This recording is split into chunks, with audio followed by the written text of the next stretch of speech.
નડિયાદનું ઉત્તરસંડા પાપડ, મઠિયા અને ચોળાફળીના ઉત્પાદન માટે જાણીતું છે। ખાસ કરીને દિવાળીના સમયે સૌથી વધુ ઉત્પાદન થાય છે। ગુજરાત સહિત દેશ વિદેશમાં એક્સપોર્ટ કરવામાં આવે છે। ઉત્તરસંડા ગામના મોટા ભાગના લોકો પાપડ, મઠિયા અને ચોળાફળીના ઉદ્યોગ સાથે સંકળાયેલા છે। ગામમાં અંદાજે 20થી વધુ નાના મોટા ઉદ્યોગ એકમો કાર્યરત છે। દરેક એકમમાં સરેરાશ 70 થી 100 લોકો રોજગાર મેળવે છે। કેટલાક લોકો ફેક્ટરીમાં કામ કરે છે તો ઘણા લોકો માલ લઈ જઈને માર્કેટમાં વેચાણ કરીને પોતાનું જીવન ચલાવે છે। આ વર્ષે દિવાળીમાં અંદાજે 500 ટનથી વધુ ઉત્પાદન થવાનું છે।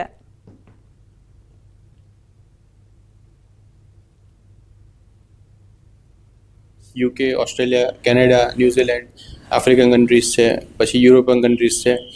આ બધી જગ્યા પર પાપડ, મઠિયા, ચોળાફળીનું કન્ઝમ્પશન થાય છે અને એક્સપોર્ટ પણ થાય છે। જે બધી ફેક્ટરીઝ ચાલી રહી છે એમાં લગભગ 500-550 બહેનોને રોજગારી રોજની મળતી હશે। ઉત્તરસંડાની અંદર જે પ્રકારે પાપડ, મઠિયા અને ચોળાફળી બનાવવામાં આવતી હોય છે તેનું લાઈવ પ્રોડક્શન તમે જોઈ શકો છો। જે પ્રકારે અત્યારે તમે હું જે પહોંચ્યો છું તે ઉત્તરસંડા ખાતે આવેલી આ ગણેશ ઉદ્યોગની યસ પાપડ ફેક્ટરી છે। ત્યાં આગળ અત્યારે એકદમ હાઇજેનિક રીતે જે મઠિયા છે તેનો લોટ બંધાઈ રહ્યો છે। આ લોટ બંધાયા બાદ તે મશીનમાં જાય છે અને મશીનથી ઓટોમેટિક સમગ્ર આ જે મઠિયા, પાપડ, ચોળાફળી છે તૈયાર થતા હોય છે અને તેની અંદર અત્યારે જે હીટિંગ આપીને આ પાપડ, મઠિયા, ચોળાફળી છે ત્યાં આગળ પ્રોડક્ટ થતા હોય છે। આ બીજી બાજુના આપણે દ્રશ્યો બતાવીશ કે જે પ્રકારે આખું જે હાઇજેનિક મશીન છે તેનું ચોળાફળી તૈયાર થઈ રહી છે અને તેનું બીજી બાજુ જે તમે જોઈ શકો છો જે રૂમ છે તેની અંદર સંપૂર્ણપણે હાઇજેનિક કરીને તેનું પેકિંગ કરવામાં આવી રહ્યું છે। કારણ કે આ જે પાપડ, મઠિયા, ચોળાફળી છે તે માત્ર ભારત નહીં પરંતુ સમગ્ર દેશભર વિદેશભરની અંદર વેચાવા જતા હોય છે અને દેશ વિદેશની અંદર આની આ પાપડની અને મઠિયાની બોલબાલા હોય છે। તેના કારણે જ અહીંયા આગળ સંપૂર્ણ હાઇજેનિક તૈયાર થાય છે। સૌથી મહત્વની વાત કરવામાં આવે તો આની અંદર ઉત્તરસંડાની અંદર 1000થી વધુ લોકોને રોજગાર પૂરો પાડે છે। તેની અંદર 500થી વધુ મહિલાઓ માત્ર રોજગારી પૂરી પડતી હોય છે અને સમગ્ર પાપડ, મઠિયા, ચોળાફળી છે તે સમગ્ર દેશ વિદેશમાં વખણાય છે। ઉમંગ પટેલ, ન્યૂઝ 18 ગુજરાતી, ઉત્તરસંડા, નડિયાદ। વિસ્તરણને લઈને પડે પડનું અપડેટ। શપથવિધિની આમંત્રણ પત્રિકા મહાત્મા મંદિર ખાતે ઉપસ્થિત રહેવા આમંત્રણ અપાયું છે। મંત્રીમંડળના પદનામિત સભ્યશ્રીઓને મહાત્મા મંદિર હાજર રહેવા માટે આમંત્રણ અપાયું છે।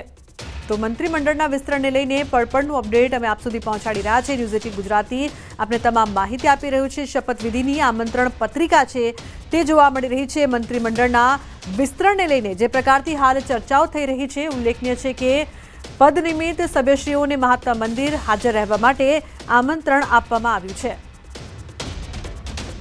તો જે પ્રકારથી મંત્રીમંડળનું વિસ્તરણ થશે, કોના પર મહોર લાગશે તેના પર સૌની નજરની વચ્ચે શપથવિધિની આમંત્રણ પત્રિકા। ધોરાજી શહેરમાં દિવાળીના તહેવાર પહેલા ચોંકાવનારી બેદરકારી સામે આવી છે।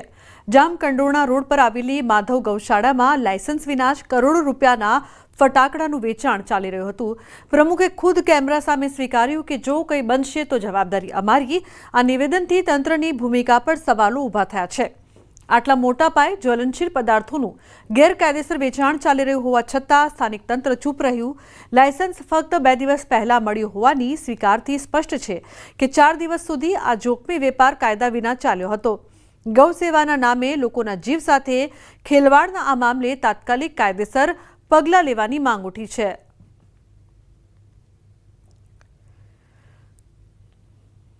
લાયસન્સ 2 દિવસ પહેલા થઈ। એના પહેલા જે વેચાણ કરતા ઘટના બને તો જવાબદારી કોની? જવાબદારી તો ટ્રસ્ટની જ હોય ને। લાયસન્સ વગર ઘટના બને તો પણ આમ જો ઘટના ન બને એવી સુવિધા જ આપણે રાખીને કામ કરીએ છીએ કે ભાઈ જેમાં કોઈ ઘટના જ ન બને, જેથી કરીને અને આ માલ બધા પેકિંગ વાળા હોય છે એટલે આની અંદર ઘટના બનવાનો બહુ સ્ત્રોત ઓછો હોય છે। અને બીજા નંબરની અંદરમાં અમે આમ જનરલ માણસોના અંદર જવા દેતા હોય તો બધાને એમ કહેતા હોય છે કે ભાઈ આવા લાઇટર કે માચીસ કે એવું કોઈ કંઈ અંદર લઈને જવું નથી। રાજકોટના ધોરાજીની વાત કરીએ, ધોરાજી પાસે જામકંડોરણા રોડ ઉપર જે માધવ ગૌશાળાના ત્યાં ફટાકડાનું વેચાણ ચાલુ છે તે ટોકન સિસ્ટમ છે। બહારના લોકો આવતા પહેલા આપણે સીધા દ્રશ્ય બતાવી। દ્રશ્યોમાં જોઈ શકો છો કે જામનગર, અમદાવાદ, રાજકોટ સહિત માણસો આવતા હોય છે તે અત્યારે જે આપ સીધા જોઈ શકો છો કે દ્રશ્યના અંદરમાં કેટલા બધા માણસો લાઈનમાં ઉભા હોય છે। બીજી વાત કરીએ કે જે માધવ ગૌશાળાના જે પ્રમુખ છે તે હજી સુધી લાયસન્સ ઇસ્યુ કરવામાં આવ્યું નથી, પણ છેલ્લા 7 દિવસથી વેચાણ ચાલુ કરવામાં આવ્યું છે। કોઈ અસહ્ય ઘટના બને તો જવાબદારી કોની? એક મોટો સવાલ છે કે જે લોકો હજારો લોકો ત્યાં આવતા હોય છે અને કોઈ અકસ્માત બને તો જવાબદારી કોની? પ્રમુખ એવું કહી રહ્યા છે કે ટોટલ અમારી જવાબદારી રહેશે તેવું કહી રહ્યા છે। હજી સુધી લાયસન્સ ઇસ્યુ કરવામાં આવી નથી। છેલ્લા 7 દિવસથી 5 થી 7 કરોડ રૂપિયાનો જે વેપાર છે તે વેપાર કરવામાં આવ્યો હતો, પણ છતાં હજી સુધી કોઈ જાતનો લાયસન્સ મામલતદાર દ્વારા ઇસ્યુ કરવામાં આવ્યું નથી. તેનું કારણ શું છે? મોટો સવાલ છે. બીજી તરફ વાત કરીએ, જે રીતે બહારના લોકો તાત્કાલિક બહારના લોકો આવતા હોય છે અને ટોકનમાં આવતા, જે રીતે અત્યારે તમે જોઈ શકો છો કે જામનગર, અમદાવાદ, રાજકોટ સહિતના લોકો ત્યાં આયા ફટાકડા માટે આવતા હોય છે. ફટાકડાનો ધોમ વેચારો છે, પણ લાયસન્સ તે ઇસ્યુ નથી. એક મોટો સવાલ છે. મામલતદાર દ્વારા જે મીડિયા સાથે વાત કરવામાં આવી તો મામલતદાર એવું કહી રહ્યા છે કે હજી કોઈનો લાયસન્સ ઇસ્યુ નથી કર્યું. તો લાયસન્સ ઇસ્યુ નથી કર્યું તો તેના માટે તે ફટાકડાનું વેચાણ કેમ ચાલુ છે? એક મોટો સવાલ છે. બગાડી ગુજરાતી ધોરણ.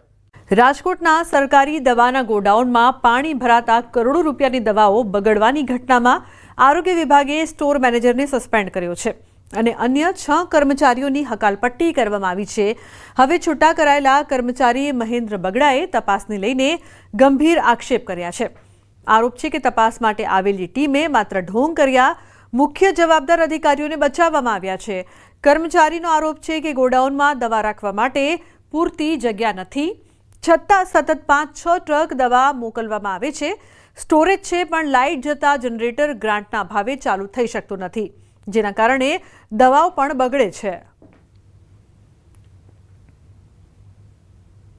કોઈ જાતની તપાસ વ્યવસ્થિત નથી કરતા, કારણ વગરના અમને લોકોને છૂટા કરી દેવામાં આવે છે.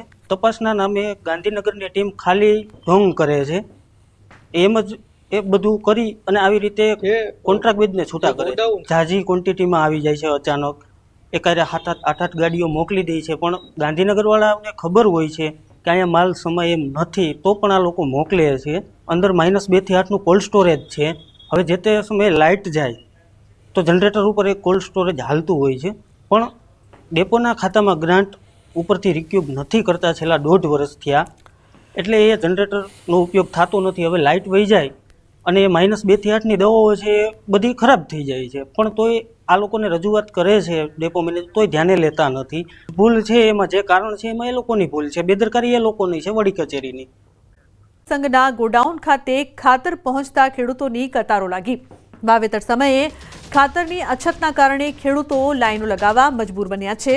મોટી સંખ્યામાં ખેડૂતો ખાતરની ટ્રક આવતા પહોંચ્યા. તાલુકા સંઘ સરહદીય પંથકમાં શિયાળુ સિઝન પહેલા ખાતરની અછત જોવા મળી રહી છે, તો મોટી સંખ્યામાં ખેડૂતો તાલુકા સંઘ પહોંચ્યા છે. સરહદીય પંથકમાં શિયાળુ સિઝન પહેલા ખાતરની અછત જોવા મળતા ખેડૂતોને પરેશાની વેઠવાનો વારો આવ્યો છે. ખાતરની અછતથી ખેડૂતો પરેશાન થઈ રહ્યા છે. લાંબી લાઇનમાં તેઓ ઊભા છે. થરાદ સંઘના ગોડાઉન ખાતે ખાતર પહોંચ્યું છે, પરંતુ જેટલું ખાતર હોવું જોઈએ તેટલું ખાતર ન હોવાની વાત થઈ રહી છે. કિશોર જોડાયા છે ફોનલાઈન પર વધુ માહિતી આપવા માટે. કિશોર, ખેડૂતોને જે પ્રકારથી હાલાકી થઈ રહી છે, હાલની શું પરિસ્થિતિ, શું વધુ માહિતી સમગ્ર મામલે?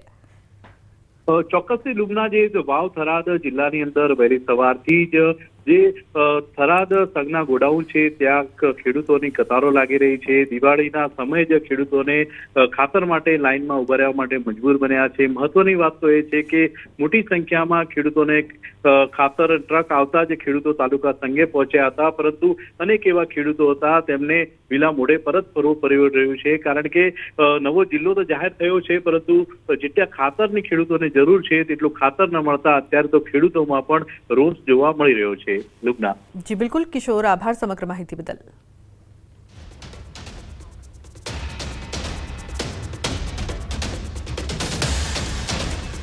મોટી સંખ્યામાં ખેડૂતો પહોંચ્યા છે. હાલ ખાતરની અછત જોવા મળી રહી છે. ડાંગના પૂર્વ ધારાસભ્ય મંગળ ગાવિતના ખૂબ જ ટૂંકા સમયમાં ભાજપને રામ રામ. અમિત ચાવડાના હસ્તે ખેસ પહેરી ઘર વાપસી કરી. મંગળ ગાવિત મોટી સંખ્યામાં પોતાના સમર્થકો સાથે કોંગ્રેસમાં જોડાયા. ભાજપના સક્રિય કાર્યકર દીપક પિલડે અને લાલભાઈ પણ કોંગ્રેસમાં જોડાયા. લાલભાઈ જિલ્લા પંચાયત સભ્ય અને અગ્રણી વસંતભાઈ કોંગ્રેસમાં જોડાયા. મંગળ ગાવિત કોંગ્રેસમાં જોડાતા કાર્યકરોમાં નવો ઉત્સાહ જોવા મળ્યો છે. અરવલ્લી જિલ્લાના રાજકારણમાં ગરમાવો જોવા મળી રહ્યો છે. શંકરસિંહ વાઘેલાની પાર્ટીના પ્રમુખે કેસરીઓ ધારણ કર્યો છે. હર્ષદસિંહ મનુસિંહ રહેવર ભાજપમાં જોડાયા છે. પ્રજાશક્તિ ડેમોક્રેટિક પાર્ટીના અરવલ્લી જિલ્લા અધ્યક્ષ છે હર્ષદસિંહ ધનસુરા. ભાજપ કાર્યાલય ખાતે તેમણે કેસરીઓ ધારણ કર્યો છે. તો ભીખાજી ઠાકોરે ખેસ પહેરાવીને ભાજપમાં તેમને આવકાર્યા છે. તાલુકા સંગઠન પ્રમુખ સહિત કાર્યકરો હાજર રહ્યા. તો મહત્વનું છે કે જિલ્લાના રાજકારણમાં ગરમાવો જોવા મળી રહ્યો છે. તાલુકા સંગઠન પ્રમુખ સહિત કાર્યકરો હાજર રહ્યા. હર્ષદસિંહ મનુસિંહ રહેવર ભાજપમાં જોડાયા છે. તેમણે કેસરીયો ધારણ કર્યો છે. શંકરસિંહ વાઘેલાની પાર્ટીના પ્રમુખ તેઓ રહ્યા છે.